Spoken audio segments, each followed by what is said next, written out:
La economía del país es un tema que a todos nos debe interesar. La economía se nos está cayendo, hay más pruebas, pero el gobierno se dedica a confrontar a los empresarios y está protegiendo al crimen organizado, como lo platicábamos hace un momento. Y esto es importante porque la Cuarta Transformación llegó al poder prometiendo que iba a haber un cambio de régimen. Según su narrativa, el neoliberalismo había empobrecido a las mayorías, había concentrado la riqueza en pocas manos, había entregado el país a intereses privados. Andrés Manuel López Obrador, después Claudia Sheinbaum, ofrecieron en su discurso un modelo humanista que pondría al pueblo primero, que iba a redistribuir la riqueza a través de programas sociales masivos, que iba a recuperar la soberanía económica de México. Y después de prácticamente 8 años de dominio total de Morena, 2 años de la administración de Claudia Sheinbaum, el balance que estamos viendo es desolador. Tenemos una economía con un crecimiento que es anémico, una inversión privada asfixiada por la incertidumbre, la inseguridad en las finanzas públicas que están bajo una presión creciente. Estamos viendo sectores productivos enteros que son golpeados por el crimen organizado. Un crimen organizado que el Estado no está combatiendo con contundencia, es más, no lo está combatiendo. En lugar de atacar todas estas raíces del estancamiento, las raíces que están generando el estancamiento económico, como el control territorial de los cárteles, la debilidad del Estado de Derecho, la falta de la certeza jurídica, el poder de Morena está confrontando a los empresarios, está estigmatizando al sector privado como fifí, como especulador, y mantiene una relación muy ambigua frente a los grupos criminales que están asfixiando literalmente las regiones productivas del país. El día de hoy, Estados Unidos suspendió temporalmente las exportaciones de aguacate desde Michoacán debido a una amenaza en contra de su personal. La medida paraliza totalmente las labores de los inspectores del Departamento de Agricultura de Estados Unidos y frena los envíos al mercado norteamericano, el principal destino del fruto mexicano.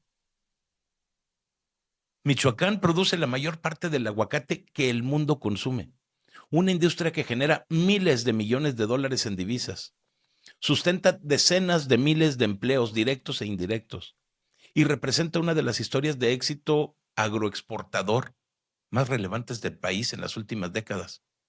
Que una amenaza en un estado que Washington mantiene bajo alerta máxima de nivel 4, como no viajar, detenga de un día para otro un motor económico tan importante no es un incidente, no es un problema de coyuntura.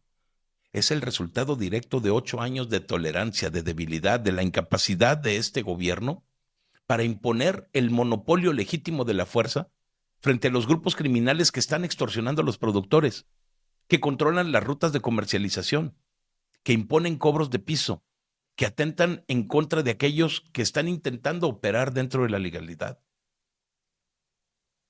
El gobierno federal te presume una pacificación, la construcción de la paz, el humanismo mexicano, pero no está garantizando la seguridad mínima para que una industria estratégica como el aguacate en México funcione sin interrupciones.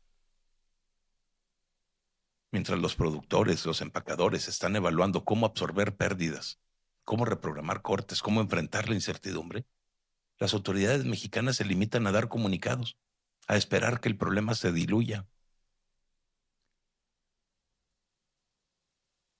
El crimen organizado no solamente está generando violencia, está acabando con la actividad económica, está reduciendo la competitividad, está espantando la inversión. Un gobierno como el de Claudia Sheinbaum, si realmente quisiera darle importancia al bienestar del pueblo, estuviera combatiendo con inteligencia, con fuerza permanente, con coordinación entre las instituciones a estos grupos delictivos. Recuperaría el territorio que la economía formal necesita para crecer. En cambio, lo que están haciendo es utilizar la narrativa de que ya no hay ninguna guerra contra el narco, pero las consecuencias económicas las pagan los ciudadanos. Al mismo tiempo, la Secretaría de Hacienda está recortando las participaciones federales a 23 entidades del país, 23 estados que no les está llegando el dinero que les habían prometido. Se están acabando el dinero. ¿En dónde están todos los recursos que presumieron que iban a tener porque se acabó la corrupción? Un ajuste de este tamaño no es un ejercicio técnico, no es ni siquiera de disciplina fiscal, ni es una medida para resolver algo, es la consecuencia de un modelo que le da mucha importancia al gasto corriente, a los programas clientelares de transferencias directas, como cualquier beca y las pensiones y todo eso, y el rescate permanente de petróleos mexicanos, de Comisión Federal de Electricidad, en lugar de invertir productivamente. El fortalecimiento de las finanzas del país, de los estados, de los municipios, la generación de las condiciones para que haya un crecimiento que sea sostenido, la deuda pública, medida en su forma más amplia a través del saldo histórico de los requerimientos financieros del sector público, como le llaman estas gentes, ya supera los 19 billones de pesos.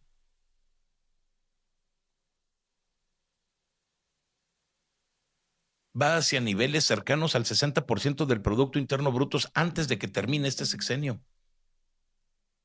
Las calificadoras, analistas serios, independientes, ya dijeron, y lo han dicho en repetidas ocasiones, que hay una presión fiscal enorme, porque la recaudación tributaria, la real, ha mostrado una debilidad enorme en el 2026, con caídas en la recaudación del impuesto sobre la renta, mientras que el gasto social y el apoyo a petróleos mexicanos siguen absorbiendo todos los recursos del país, una gran parte de ellos.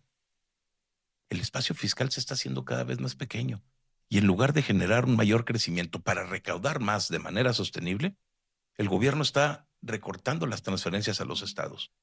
Muchos de ellos gobernados también por la propia 4T, pero principalmente opositores. Estados que luego están enfrentando una crisis de infraestructura, de bacheo, de alumbrado público, de agua potable y servicios básicos que no pueden proveer. El dinero no está alcanzando porque se está tirando en un aparato clientelar que busca una lealtad electoral, en una empresa paraestatal que es completamente ineficiente, que sigue siendo un lastre. No porque los mexicanos no generen riqueza o porque el modelo neoliberal haya dejado un agujero irreparable. A estos problemas de seguridad y de finanzas, tenemos que sumarle la incertidumbre que se ha generado por la reforma judicial del 2024. Un tema que ya parecía más o menos olvidado, pero que el día de hoy revive, porque un juez federal concedió un amparo al considerar que la reforma no solamente cambió la forma de elegir jueces, sino que rebasó los límites del propio poder que la aprobó. La sentencia sostiene que la independencia judicial no es un privilegio de jueces y magistrados, sino una garantía de todos los ciudadanos. También cuestiona la forma en que se aprobó. Abre un debate de enorme calado. Esto va a ser noticia en las siguientes semanas. Si una mayoría puede modificar la Constitución, esa mayoría también puede impedir que alguien revise si esa modificación respetó las reglas y los derechos fundamentales. Lo más delicado es que quienes llegaron a la Suprema Corte gracias al nuevo modelo serán muy probablemente quienes decidan si ese mismo modelo fue constitucional o no.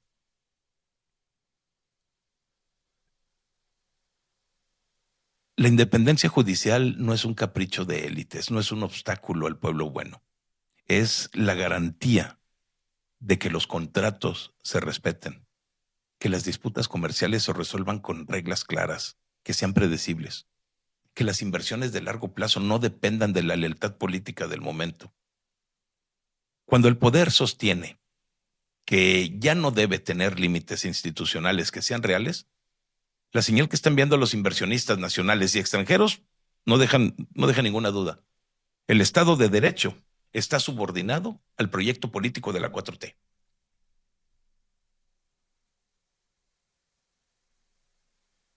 No es coincidencia que la inversión privada haya pasado por estos periodos tan largos de contracción o de estancamiento durante la administración, tanto de Claudia como de Andrés. Los datos nos dejan ver que la inversión fija bruta acumuló meses consecutivos de caídas, que la componente que sus componentes no están haciendo su trabajo, no están dando resultados. Esto quiere decir que los inversionistas tienen mucha cautela antes de invertir en México. Los empresarios no están especulando, no están saboteando el proyecto de nación como dicen desde Palacio Nacional. Están calculando riesgos de manera racional. En un entorno, en este ambiente en donde la inseguridad no te deja operar con normalidad en muchas regiones del país, donde las reglas del juego cambian por unas mayorías legislativas que no tienen contrapesos, en donde el discurso oficial está señalando recurrentemente al sector privado como sospechoso, como egoísta, como enemigo del pueblo, el capital se retrae, se pospone o se va a otras partes. El nearshoring, esa oportunidad histórica que México tenía para traer cadenas de suministros que salían de Asia, gracias a la cercanía que tenemos con Estados Unidos, no ha servido de nada. Todo el potencial se fue precisamente por esta combinación de inseguridad y de desconfianza en la justicia. En lugar de aprovechar el momento para generar empleos formales, bien remunerados, elevar la productividad, el gobierno prefirió confrontar retóricamente a los empresarios y centralizar el poder. Los datos oficiales que emanan de Palacio Nacional intentan pintar un panorama que es muy optimista, uno que de celebración. Destacan un crecimiento del Producto Interno Bruto de 1.5% en el segundo trimestre del 2026. El mejor avance trimestral, por cierto, en muchísimos años. Una inflación que retoma una trayectoria descendente. Récords de empleo formal afiliado al Seguro Social e inversión extranjera directa en niveles históricos. Pero todo está sacado de contexto. El crecimiento del Producto Interno Bruto del 1.5% en el segundo trimestre fue antecedido por un decrecimiento de 1%. La inflación, que retoma la trayectoria descendente, está medida únicamente en algunos productos y no en todos los productos que utilizamos los mexicanos, nada más en los que ellos quieren que utilicemos. Los récords de empleo formal afiliado al Seguro Social, sí, se están afiliando muchos, pero se están perdiendo más. Y por cierto, el récord no es ningún récord. Es muy mediocre comparado con lo que se había generado en la época neoliberal. La inversión extranjera directa que dicen que está a niveles históricos, lo hemos platicado un montonal de veces, no es cierto. Son 1.900 millones de dólares comparado contra 31,000 del sexenio de Felipe Calderón. ¿Cuáles niveles históricos?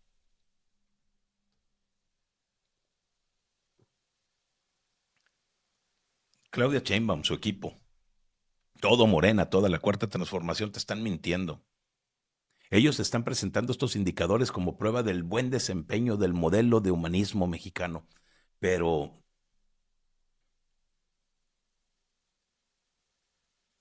incluso los analistas, organismos financieros, todos te pueden decir que ese repunte del que hablan tiene un componente temporal, impulsado por el efecto del Mundial de Fútbol del 2026 y por una base de una comparación débil después de la contracción del primer trimestre. Porque el primer trimestre todo cayó. El crecimiento anual proyectado para el 2026 anda alrededor del 1% o un poquito más de acuerdo a algunos consensos privados. Muy lejos del potencial que México debería de tener y muy lejos del 2.5 que habían anunciado el año pasado, que después lo bajaron a 2.1 y después a 1.9 y después a 1.6 y después a 1.4 y ahora en 1.1.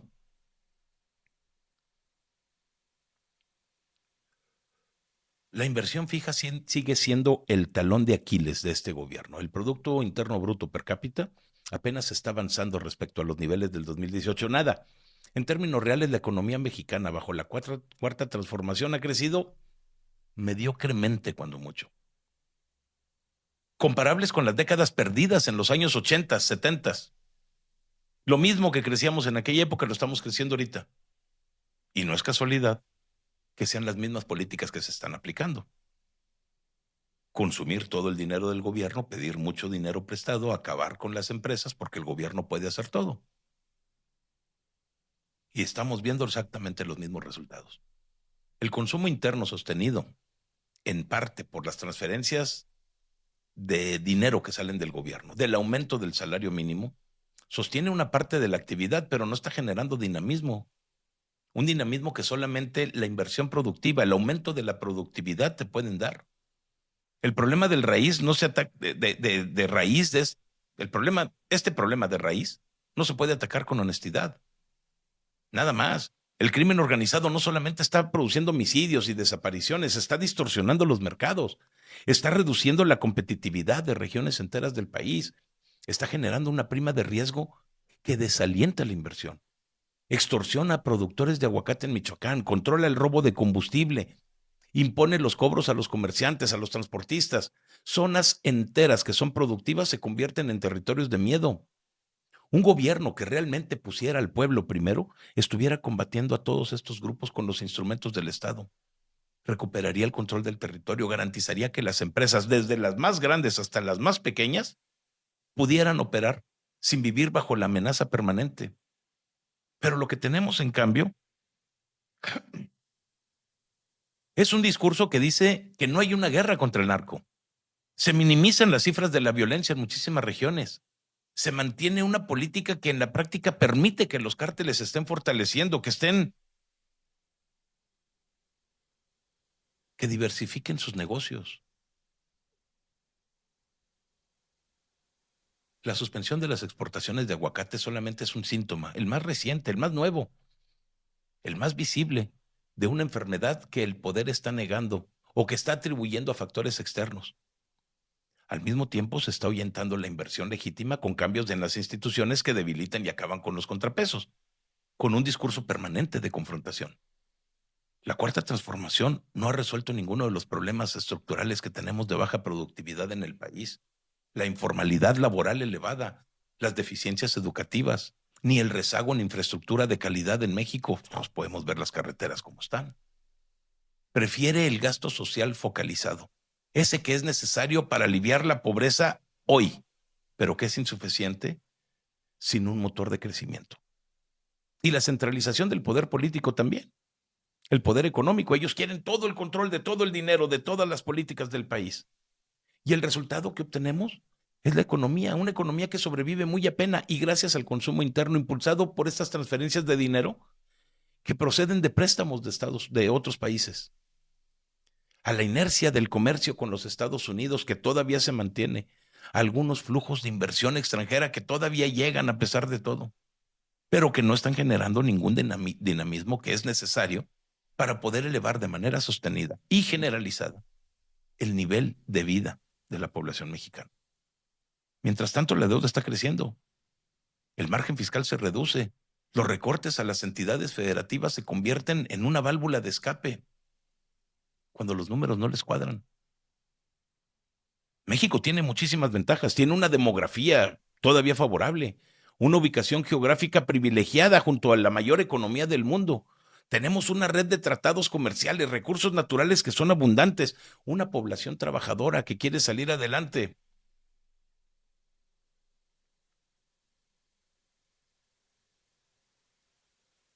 Pero con el dominio de Morena y de la Cuarta Transformación, todas esas ventajas se están desperdiciando porque el gobierno está eligiendo todo el tiempo la confrontación con la sociedad, con los productores, porque prefieren el control político sobre la construcción de un entorno seguro. Siempre lo he dicho, estos cabrones pueden destruir el país con tal de gobernar sobre las ruinas.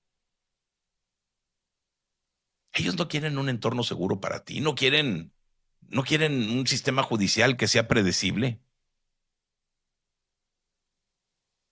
No quieren que se genere riqueza. Ellos están confrontando a los empresarios en lugar de asociarse con ellos para crear empleo, aumentar la productividad y competir globalmente. Están protegiendo por debilidad, por cálculo político, por colisión o por omisión al crimen organizado en lugar de desmantelarlo. Y cuando las finanzas públicas comienzan a apretar, le recorta el dinero a los estados, a los municipios, busca culpables en el pasado, en factores externos.